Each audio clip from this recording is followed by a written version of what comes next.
There are 651 GameCube games, and I'm trying to beat them all while at the mercy of this horrendous wheel. Welcome to Beating the GameCube.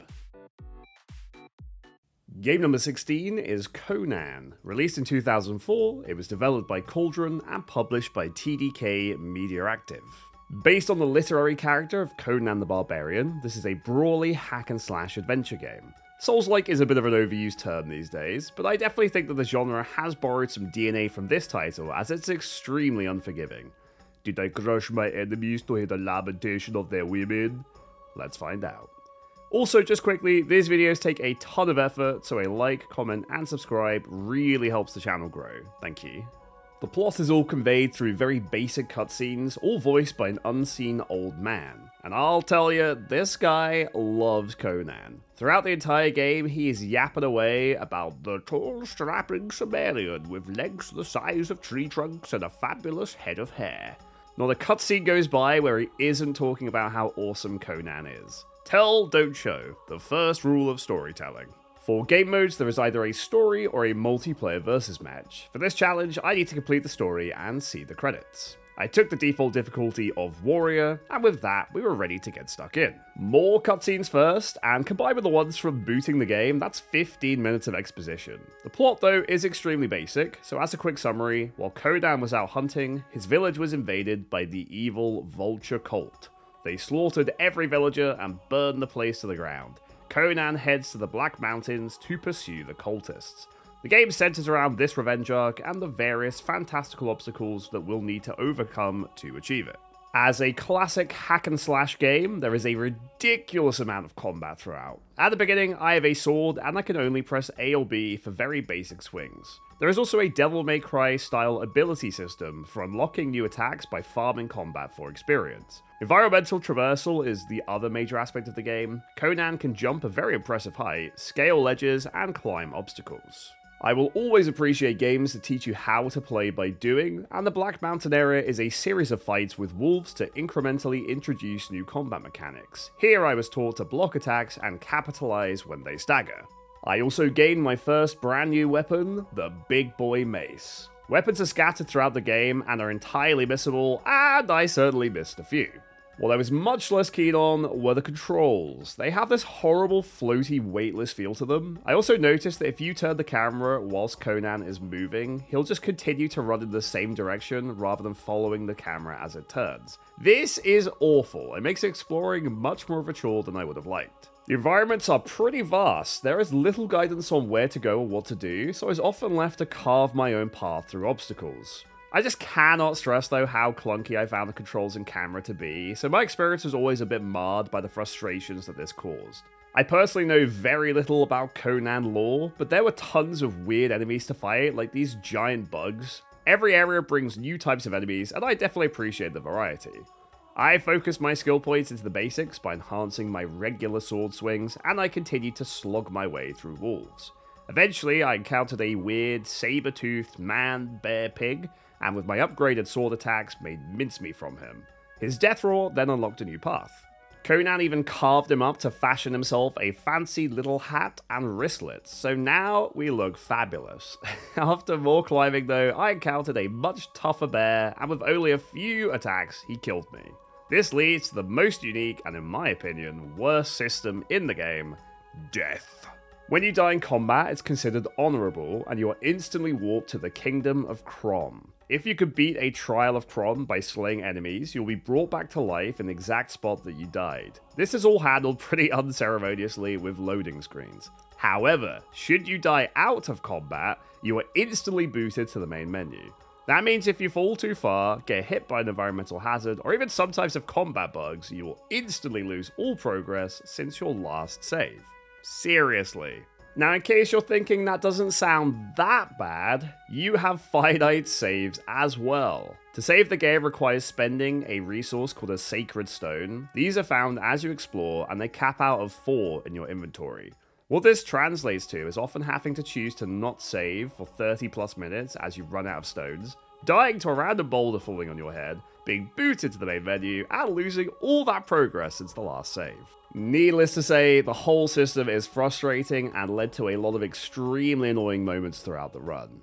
It's a shame. I really like the idea of fighting to resurrect yourself, but the system it's built around just sucks, and compared to something like bonfires in Dark Souls, it's just anti-fun. Nevertheless, I caught up with the Vulture cult, and after dispatching some plebs, I had to fight a giant armored boy who was proving very tough with my poor little sword. Thanks to the ability system though, I could learn the Knee Crusher move, which I was told was very powerful against armored opponents. I could then swing under his guard, and by spamming B a few times, was able to take him out. He did some crazy magic and transformed himself into a vulture and flew off out of reach. This was immediately followed by an avalanche and a giant hole erupting from the ground, leading to my first boss fight against a giant Dune-style snow worm thing. Despite how cool this guy looks, the fight was really boring. I just needed to stay out of his range while he did various tremor-based attacks. He would then do a big slam and get wedged in the ground. Then I just had to bop him on the head for some damage and rinse and repeat. The worm eventually fled into a hole, and that opened a way to progress. I jumped down the hole and I found myself in a giant ice cavern. This area is very long and repetitive, so I'm just going to zoom through it. I need to bang the gongs here to praise this giant frozen dude, and he'll open the path. Apparently my mace won't do the trick, so I need a gong stick. This meant finding a path through the ice cavern and slaying endless hordes of smaller frozen dudes. These guys are super tanky compared to the wolves, and they would be in groups of 4 or more. There were even mini-boss ones that seemed to have super armor. This was a really good opportunity to test out the mace. As expected, the mace is slower and leaves more openings than the sword, but in exchange, it does way more damage, and it seemed to hit through the super armor. I did eventually find the gong stick and headed back. For a second, after banging the gongs, I thought the big guy was going to come to life and I'd need to fight him. Sadly, he just shattered, revealing a new path. Good night, sweet prince. As mentioned, there is very little story in this game and a lot of combat, so most of it will be trimmed from the video, but just assume I am killing mountains of enemies anytime I want to go anywhere or do anything. When I died in combat this time, I was fighting an ice dude instead of a wolf. You fight a themed enemy based on the area in which you die, and each subsequent death pits you against a larger number of them until it becomes impossible to win. At the end of the caves, the big worm appears again for one more confrontation. It's the exact same fight, and it's just as tedious as last time. Wait around for him to stop attacking, then bop him. This time, the worm is properly slain. Its death causes a rock slide, plunging Conan into a whirlpool, and that pulls us into the next area, an underground spring called the Howling Wilderness. My hat and wristlets also inexplicably vanished. I noticed that there were several instances throughout the playthrough where equipment or weapons vanished into the ether. I wonder if in development the areas were made in isolation, and thus certain progress is just not carried forwards properly. This area is pretty damn basic. It's just a large area that I had to traverse across and fight a few enemies. My enemies here are from a clan called the Picts. I just washed up here by accident, but they called me an ugly intruder and attacked me en masse. What a bunch of dicks! Some areas have tablets that you can find, and they offer some background lore, but most of the events of the game just kinda happen. I had to kill a lot of Picts. On my journey to get revenge for my village being massacred, I needed to massacre a village. Hey, nobody ever said Conan isn't a hypocrite. Then when the last few Picts gave chase, I stole a raft and headed down the river. The old man narrator gushes some more about Conan's inhuman reserves of strength and mighty boating prowess. Seriously, my guy, just marry him. Eventually, we escaped the Picts and washed up in the Ghostlands. So yeah, there's ghosts now. The game certainly had a lot more fantastical elements than I was expecting. Magic, ghosts, and other mythical creatures were thrown my way. After slaying a bunch of wolves and ghosts, I entered the temple. Not only was there a giant spooky ghost saying that I was doomed, but he also has a bunch of weird cannibalistic cavemen for henchmen. Furthermore, I see a thief that they have captured, and they drag her off, so my mission becomes to find her. Why is he fighting cavemen? I literally don't know what's happening. Like, we're fighting giant bugs and worms. Now we're fighting cavemen who are summoning a ghost. So I simply do not know. As mentioned, a tremendous amount of the gameplay is exploration or combat. I don't think many of the areas are that interesting, and the combat is a repetitive affair. Despite being able to unlock new attacks and additional weapons, often the best thing you can do is just spam whatever weapon you have for the highest damage. I also quickly reached the point where spamming the level 3 basic combo was far more effective than my level 1 fancier moves. Much like with the death mechanics, I think the idea for a good system exists here, but the execution was lacking. Furthermore, the game's just visually bland. The music is often a repetitive chart, and it just doesn't lead to a particularly exciting experience. If I were playing the game casually, I can't imagine I would make it past an hour. To reach the next area, I needed to cross a gap in the rain. I showed this earlier when explaining the death mechanics. This was my first environmental death, so I was not prepared for the insta-game over thing. The camera movement are just so arse in this game that it makes these deaths just feel so cheap and annoying. The remaining part of the Ghost Fortress was chock full of obstacles, and those do not count as an honorable death. Oh, look at this camera, dude! That's insane! Game over! Oh my fucking god, dude. Oh, this is gonna be miserable. It didn't let me run away because the camera is so bad. Oh, I'm gonna get tilted. I can tell. By now, you can probably tell that I kinda hate this game. It's not the worst thing I've played, but there are just too many clunky design choices for me to overlook, and man was it rough. I simply cannot convey the pain throughout this video. Dying to bad camera and movement controls, losing 30 minutes of progress, and slogging back to where I was. It was soul-crushing. The mini-boss for this area was a big green fertility statue. She has an invincible shield which surrounds her, so I started out by tearing through the guards. I spent a while unsure how to beat this fight. I picked up a letter while exploring, and that told me to attack her heart, which is on that pedestal here. When I did so, however, it just flashed white, and since she has no health bar, I wasn't sure if it was working. Eventually I realized that hitting it makes her platform flash too, and the platform is lowered a tiny bit each time. It took a while as she constantly flings magic at you, but I pulled out my big boy mace and with a few meaty combos finished her off. Just kidding, that was only a slither of her health bar. Aye. Bosses in this game are tedious. They have stupidly big health bars and they usually have some sort of invuln mechanic. I honestly think this game should be used in colleges as an example of all the things not to do in game development. It's like a super clunky and less rewarding Dark Souls. She did finally fall in the end though, and it was nearly time to finish this area. I got some loot here. I found the hilt of an Atlantean sword. I knew from the movie that this would be the strongest weapon in the game if I could find all the pieces. So surely I did, right? Surely. Now, I was already a little ticked off with this game, as you can imagine, but this next bit is when I truly began to loathe it. We see that thief woman from earlier is being prepared as a sacrifice. We free her, but before we can both escape, a bunch of spooky ghosts appear and use ghostly powers to spirit her away. Now this fight is ridiculous. I'm fighting against 4 armored ghosts and their leader. 2 of them have maces, and that's not too hard to deal with, but the other 2 and the leader use magic. Magic is broken in this game. It is totally unblockable, has homing properties, and it's fully spammable. There's no cast times, there's no interruptions. So with 3 mages blasting me, you can imagine how dumb this was. Even when I managed to get on the boss and do some damage, he just has a giant health bar and he invulns like every other boss. On top of all that, he will also run away if you get near him, which means unless you have him against the wall, he just cheeses it out of your range and hides behind his minions. But I can't do anything. Those attacks home, and if I go near them, they just run away. And they're all packed together as well. It's crazy. All right, this one's finally standing still. No, he's gone. All right, he left. Cool. I'm so used to modern games utilizing a dodge roll mechanic to help you evade unblockable damage, so this just threw me for a loop. It's the perfect storm of frustration, and I truly hope whoever came up with this fight steps on a Lego brick barefoot. After a grueling 10 minutes, I managed to lock the boss down in a corner, and with my mace I wailed on him until he was finally slain. Help me! Voice actor of the year. Thank God, dude. Now it was time to find and rescue the thief. After playing Metal Gear a few weeks back, the voice acting in this one left more than a little to be desired. But now I would like to share with you one of the biggest heartaches in my playthrough and the moment my eternal hatred for this game began.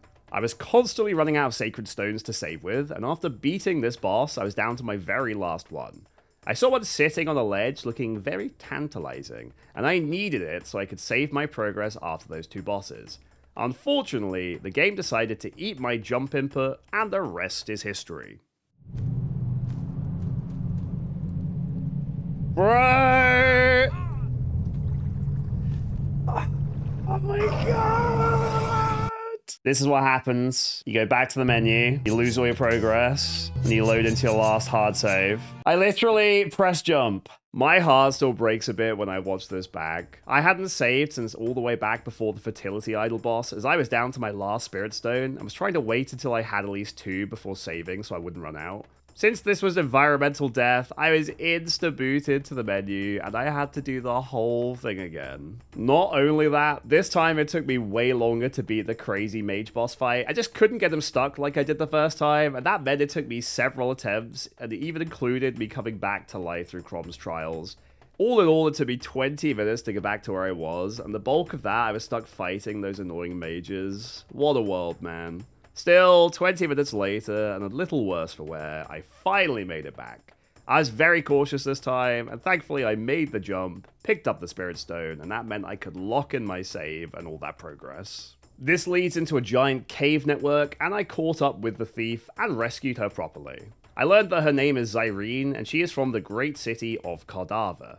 Conan informs her that all the treasure we've seen in his place is an illusion, and that her trip here was a waste of time. She says that if we help her escape, she will escort us to Cordava. Of course, to escape, we'll need to travel more giant areas and fight a bunch more dudes. Despite Zyrene having a knife in her hand, she just followed me like a lemon. She would not help me in combat whatsoever. Then in the final chamber, I had to fight even more mages. Hooray! Fortunately, this was a much more enclosed area, so they were easier to trap. No 20-minute progression lost this time. Finally, not a moment too soon, I was free from the Ghost Temple. I still see that place in my nightmares sometimes. Conan and Zyrene sail for Cordava, and on the way we learn that the Vulture cult have a temple in the city. Conan decides that he'll investigate the Vultures in Cordava, and he and Zyrene become friends. With that, we arrived in Cordava, and this was a really nice contrast from the murky browns of the environments until now. The two go their separate ways, but Zyrene says she will help with our info gathering to pay her life debt. Unfortunately for this video, I can only show a little bit of Cordava, as not that many important events happen. The city is kinda massive, and I had a decent amount of fun exploring it. It's easily the prettiest environment in the game, and it made me wish that the game was a bit more of an open-world Zelda-y kind of deal. For a few highlights though, I went down a seedy alley, was attacked by robbers, and then Conan just stomps them all and threatens them to give up their criminal ways. I got spat on by a camel that just punched it straight in the face. And I got caught up in a tavern brawl, but rather than harming people with my sword, I pulled a table leg off and just beat them senseless with that instead. Good guy Conan, man. Lastly, I did find the blade for the Atlantean sword, meaning I had 2 out of 3 pieces. When I caught up with Zyrene, she told me to find her uncle, who would know more about the Vultures. He was a handsome fella, and he told me that the Vultures are looking for 3 magical MacGuffins to bring their god back to life. A magic mirror, a vulture statue, and the Eye of the Dragon gem. He says I can stop them if I collect the items myself. Before he could finish telling me what to do though, this happens. And in it, you would have to find... That's him, the barbarian. Now give me my reward. I want my reward. Here is your reward, you dog!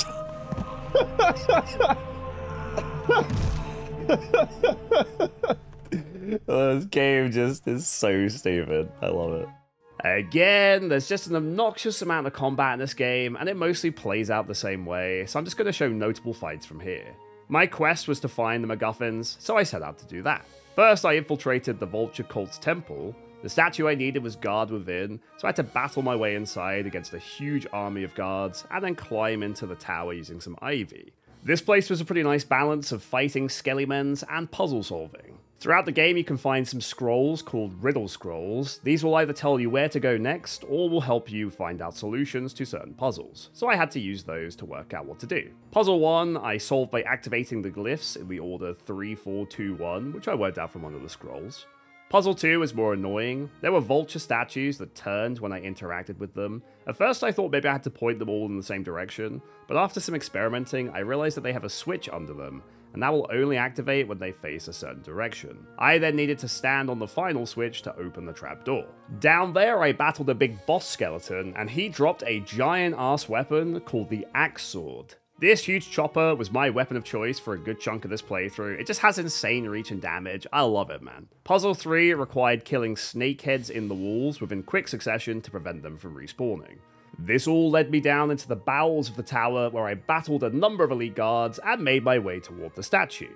When I arrived in the final chamber, a cutscene played showing that Zyrene has been captured by the cultists and they force her through the magic mirror and she disappears. We also finally meet the true antagonist of the game, the Vulture Priest. I'm unsure what happened here, but his voice lines all sound like they're being shouted inside a cave.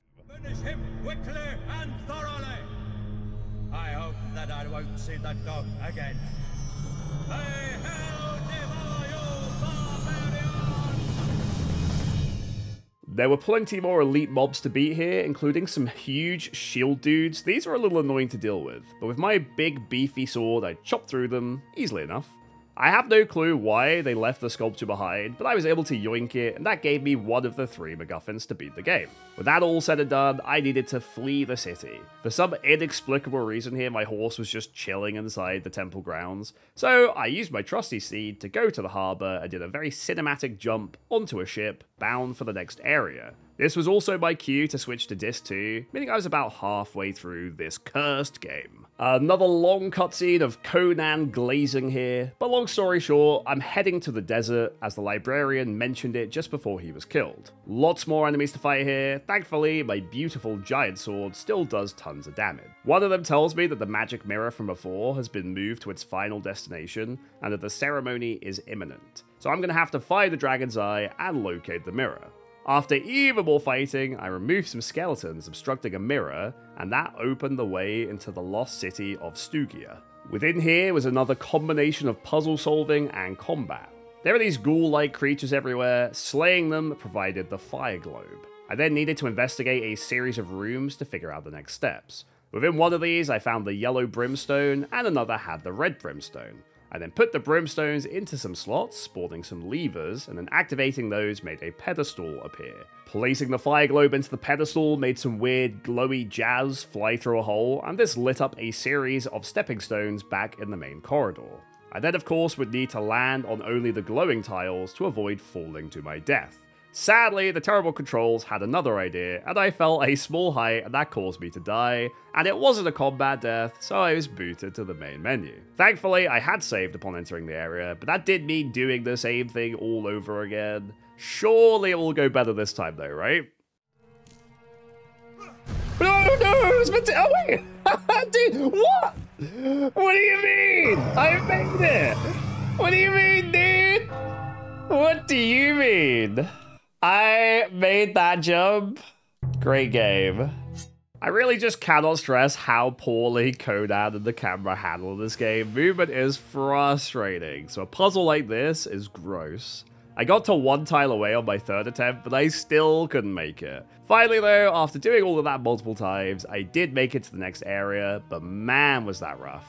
This place is pretty massive, and like so many, contains an endless barrage of dudes to fight. I found a headless statue under a giant pyramid, and a riddle scroll told me to deduce that I would need to find the head to unlock a secret passage. The first objective was to scale the pyramid. The area is just teeming with respawning enemies, and there's these plumes of fire that make getting around really tedious. The climbing process also took quite some time. There are some spooky jumps, and also a few times Conan would just bug out and not grab onto the ledges that I would need to progress. When I did finally reach the summit, I saw a very spooky looking hold leading inside. By now I just had zero trust in this game, so despite being down to my last spirit stone, I used my final save before jumping into the hole. And thank God I did. This area is a huge labyrinth stuffed full of enemies and traps. I would need to find my way through and grab that missing statue head, and there were plenty of unexpected ways to die. First the door that doesn't load in, and now this. Yeah, maybe that's the speedrun strat. What? Oh, we died to the environment need. Good thing I saved. Damn good thing I saved. With time, I did find the stone head, and with it was my very first axe. The axe has its own combat skills, separate from the sword, and I pretty much only used the small sword and axe sword until now. I'm also pretty sure that I missed an axe in the Ghostlands earlier, so you can get one sooner than I did, but better late than never. Sadly, not 2 minutes later, I died again, and that meant going all the way back to the save by the hole. I hate this game! Eventually, I managed to grab all the stuff and escape successfully, then returned the head and ventured deeper. This area was all about deactivating magical walls that contained keys of various elements. I almost managed to get all the keys in my first time through here, but the game of course had other ideas. I seriously hate this game, man. My last save was all the way back before I had the axe too, so that meant doing all of that again. Ah! 2,000 years later. Mercifully this time, I did find a spirit stone, and I could make a save in this newer area. This life system, man. Once I acquired all 3 elemental jazzers, I entered a large room, and I had to battle through a gauntlet of increasingly tanky enemies before I could interact with the altar. Placing all the keys in the altar opened a humongous door, and passing through there brought me to our next area, the lava caves. This place was another massive maze-like series of corridors, and I got lost for about 10 minutes just trying to figure out how to progress. With time, I found a climbable wall, and after a series of careful jumps, found a broken water pipe to sneak through. In here was a weird Atlantean chamber containing another gauntlet of enemies to slog through. After dealing with those, I climbed onto this weird pillar structure, and up there was another mini-boss, a mage wearing a very fancy cephalopod for a hat. Fortunately, unlike most mini-bosses, he was a bit of a joke, and I stomped him in no time. Though I was pretty gutted, I didn't get his hat. Instead, I just got this boring crystal key. What a ripoff. Ah well, I jumped back onto the central pillar, and by placing the crystal key on the plinth, it opened a new door to progress through.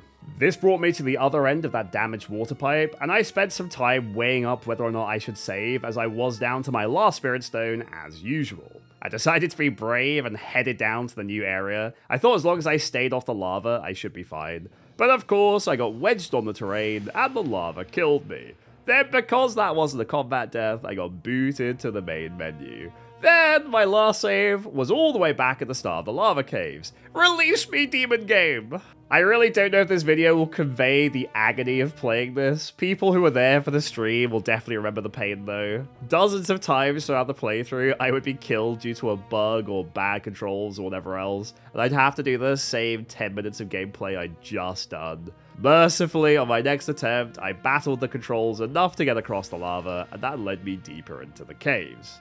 This final bit of the caves is a bit odd. I had to ascend a very tall and very long mountain path to reach the peak. Up there I battled some baby dragon things, and they were pretty pesky. They fly around a bunch, but I did try to bait them towards me and then stun lock them. Beating all of these activated an altar, and contained within this was the Necklace of the Salamander, which apparently will protect the holder from every kind of fire or heat. I assumed this would be like Dark Souls, where I would now have the ability to walk on lava and progress to an area that was previously out of reach. Alright, so theory... What? I have the Necklace of the Salamander! What do you mean? This friggin' game, dude! I'm telling you, dude, every decision in this game is the wrong one. Whatever a good game designer would do, these devs did the opposite. It's kind of amazing just how wrong everything is. Amazingly bad, that is. The only saving grace is this time I found a Sacred Stone and I locked in a save, and it's just as well I did because I died immediately after. So what you actually need to do is jump across the hardened lava. Some of it's static and some of it flows down the current. This might have been sort of fun if it weren't for the camera movement being so choppy. As it stands, it took a few attempts, and I needed to be very cautious, but eventually I made the final jump, and that sent me down the lava flow into a cutscene.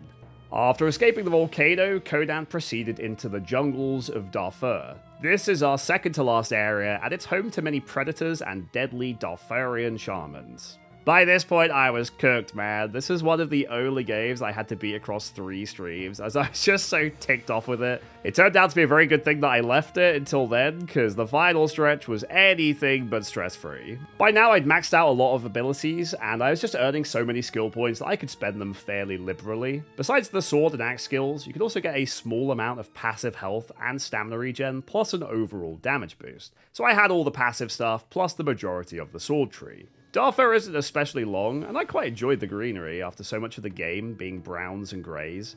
A lot of the combat by now is also a joke. I had my big axe sword and so many max skills that I could two-shot the vast majority of enemies, and that was fine by me.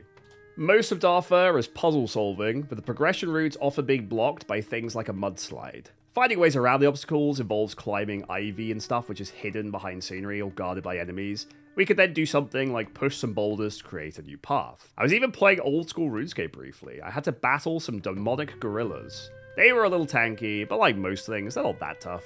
The thing that made Dartha less pleasant was the shamans that I mentioned before. These guys are a serious problem as they use magic, and as you may remember, magic is a real pain to deal with in this game. They summon swarms of locusts, so those home at you. If they touch you, they stun you, and deal tons of damage. One discovery I made, though, is that if you jump, you get a brief stun immunity window, so from here, I pretty much always was jumping at mages whenever I battled them. The most dangerous area here by far was the Way of Death.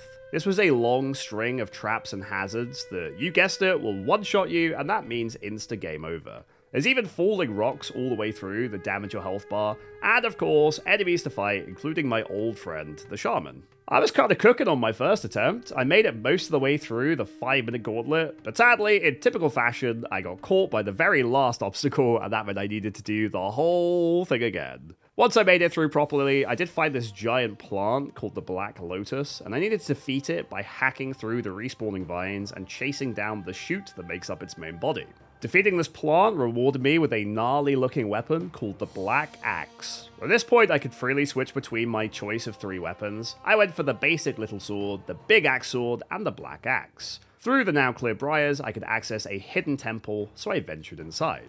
Inside here, I had to do one of those gauntlet fights, and it was against my old buddy the Shamans. As if that weren't bad enough though, these elite skeletons did an insane amount of damage. It was nuts. A couple of hits would chunk my entire health bar. I hadn't seen anything like them before this point. There were just so many of them too. This was a really tough fight. I got killed many times and sent to Crom to fight for my life. I reached the point where I was fighting 6 or more skeletons with Crom to try and res myself, so I could come back to life and fight even more skeletons. Too many skeletons! It took about 8 minutes, but I did finally slay them all. Funnily enough, after all that, the Shaman was the easy bit. This unlocked a new passage, and walking through there played a cutscene explaining that Conan finished venturing through the jungle and reached a volcano where we will find the Dragon's Eye. This area was pretty bland. There were some fire mages who hit pretty hard, but with my awesome jump tech, I was able to tackle them without too many issues, and the biggest hurdle was navigating the huge inside of the volcano. After exploring quite a bit, I found a dead drake, and next to it a green gem, which was the Dragon's Eye that I've been looking for. With that acquired, all that's left to do is locate the mirror and Zyrene, then use the 3 MacGuffins to stop the Vulture Cult. Leaving the cave brought me to a village where I learned that the Vulture Cult enslaves local men and forces them to build fortresses. To reach the final area of the game, I needed to reach the top of a fortress. This is just another long series of fights, so I'm not going to show them here, but it was about 10 minutes straight of just wailing on dudes. There is a mage inside who creates an invincible shield at one point, and it guards the lever that you need to activate to free the slaves. But you just kill more dudes until his shield goes down, and then kill him too. So much violence. By activating the lever, I freed the villagers, but there was still one guy trapped in a cage. He said that the vulture was about to take him away as a sacrifice, so I released him just in time. Conan then decides to take his place and be taken by the vulture to the lair so he can find Zyrene and the mirror. Clever.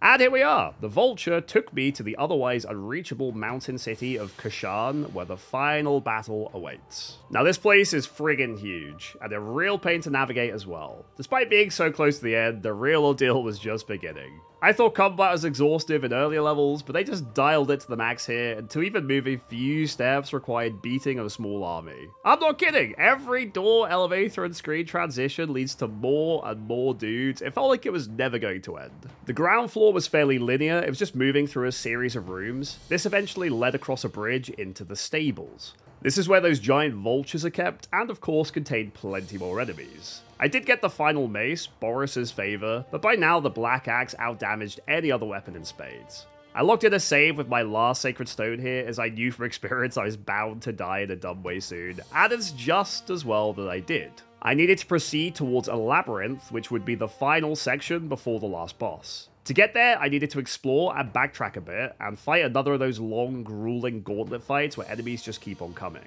After 10 minutes, I finally dispatched all of them and was ready to enter the labyrinth. But another classic prank awaited me. They're on the lower floor.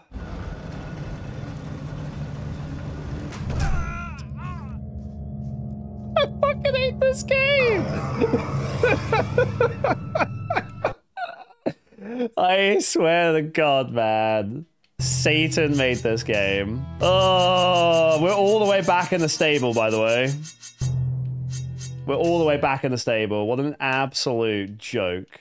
I was a broken husk of a man at this point. This game had worn me down, and I was desperate to finish it despite being on the end of a 10-hour stream that day.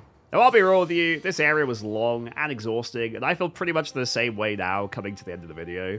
To wrap this up, I'm going to condense the labyrinth a lot, but that will help us get to the last few challenges more quickly. The labyrinth is just that. It's a huge, sprawling series of corridors, staircases, and hallways. There are some clues along the way, but broadly you're left to discover the way for yourself. I also found some breakable walls along the way. These have mild cracks in them, and I assume these lead to various final goodies to help you with the last boss. I personally only found a sacred stone and a big health pack, but I know in hindsight that the final piece of the Atlantean sword was in there somewhere. I never found it, which meant that I was missing easily the strongest weapon in the game for the final boss and an extremely difficult section that I'm about to cover.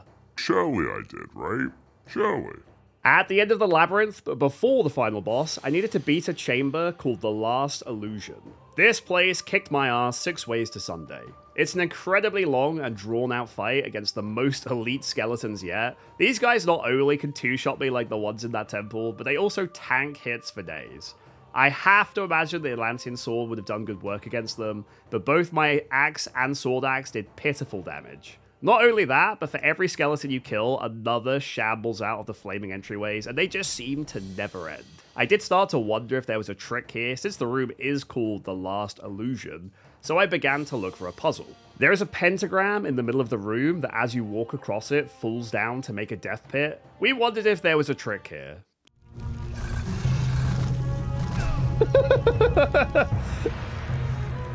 Oh, that's not it. That was worth a try. So nope, turns out you just need to slog through about 30 of those elite skeletons with absolutely no clarity that what you're doing is working or when it will end. Fantastic game design, bravo. Why the hell is it called The Last Illusion then? I hate this game. All in all, it took about 20 minutes to get through this fight, including many fights in Crom's world, environmental deaths, and just getting overwhelmed. Eventually, I finally got on the god run, and by using hit-and-run tactics, whittled down their numbers. Then at long last, the final skeleton fell, and a passage opened. We're so close. Next was a bunch more of those dreaded mages, but by now I had the unbeatable power of just being really pissed off, so I stomped them nice and quickly. Then there was a series of waves of the various elite mobs that I've slaughtered throughout my journey. There's tons of these guys, so it took a few minutes, but by now I was well versed in tackling them. Beating all of the enemies activated the pentagram in the center of the room, and then I immediately started taking damage from a completely unseen enemy. This had never happened before now, and I couldn't figure out what the hell was going on. Whatever these things were, they just wrecked me, and I couldn't even fight back. Eventually, through happenstance, I noticed an interaction icon by a little red thing in the room, and that caused me to place the dragon's eye on it, and that revealed that the enemies are spooky, invisible scorpions. This game grinds my gears, man. This was never explained, a mechanic like this never happened before, nor ever again, and it's just terrible game design. Even when I could see the scorpions, I could still barely kill them. These are without a doubt the tankiest enemies in the entire game, and there's 6 of them. I looked this up after the fact to see if there is a trick that I was missing, or if the Atlantean sword helps, but no, they are just redonkulously tanky. This was a 12-minute ordeal, and I got so close to dying, I had to resort to cheesing them by bottlenecking them in a doorway that led nowhere. Fun. When I had at long last killed them all, a zealot runs in and yoinks the dragon's eye before retreating. It was time to follow him to the final boss fight. Inside, we see Zyrene has been forced to take part in a ritual to summon the vulture cult's god, the highest one. They now have the mirror, the eye, and the statue, so they begin the ritual. Help us to bring the highest one. You who wanted to destroy him. Isn't it great?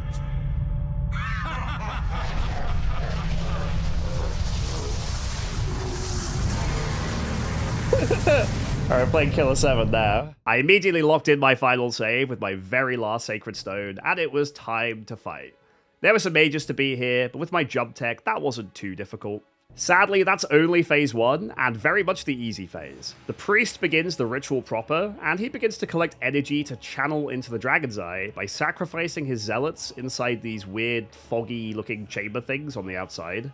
Now this phase is disgusting. I need to battle a long chain of mages while those chambers on the outside are blowing up, and this section took me 13 minutes. There are so many mages on the screen at once, and not only do they shoot really strong homing fire magic from a distance, the moment you get near them, they also have a cone which knocks you a mile back. It was so difficult for me to do damage here. If I attacked one of them, another 3 would just start blasting me. This was deeply unfun and tedious, but I did persevere and was able to push into the final phase.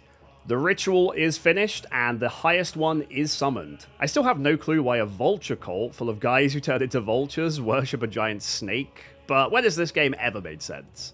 The snake eats the priest rather than being controlled by him, and then Conan challenges the god to a final confrontation. I've got to say, fighting a giant snake is not how I expected this game to end, but here we are. This thing hits insanely hard, which is not a shock. It constantly fires magic at you, but this can be blocked by using the structure in the room. Also, if you get too close, he'll melee, which is almost an insta-kill. He also periodically shoots blue goo at the floor. This creates like a giant donut thing, and you need to jump over it. The objective here is to dodge all of his attacks and stay alive until the boss causes a tremor. This knocks rocks from the ceiling, and eventually one of these will bonk him on the head and cause him to fall down and become vulnerable. You then run in, deal what damage you can, and rinse and repeat. Like every boss, it's a slog, and he has tons of health. But I was doing some good dodging, and thought I was going to finally be rid of this filthy game. Little did I know it had one last FU for the road.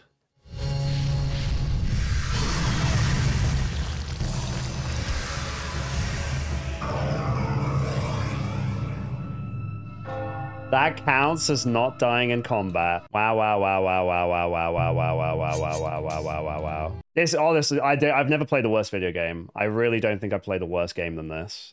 And that's saying something.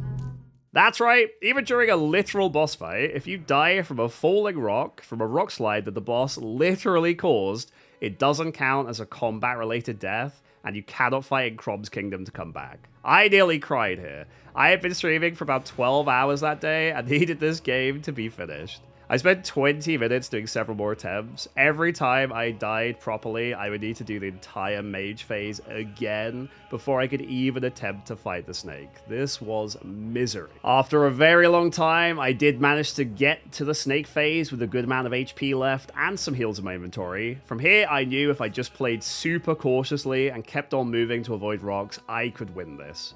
You only get to do one attack each time you down him, so it's very hard to rack up damage. I began to do a big whirlwind swing with the axe sword, and that did do a fair chunk. I imagine the Atlantean blade would do a lot more. If I had one! I just stuck with what I knew and kept at it. Then, at long last...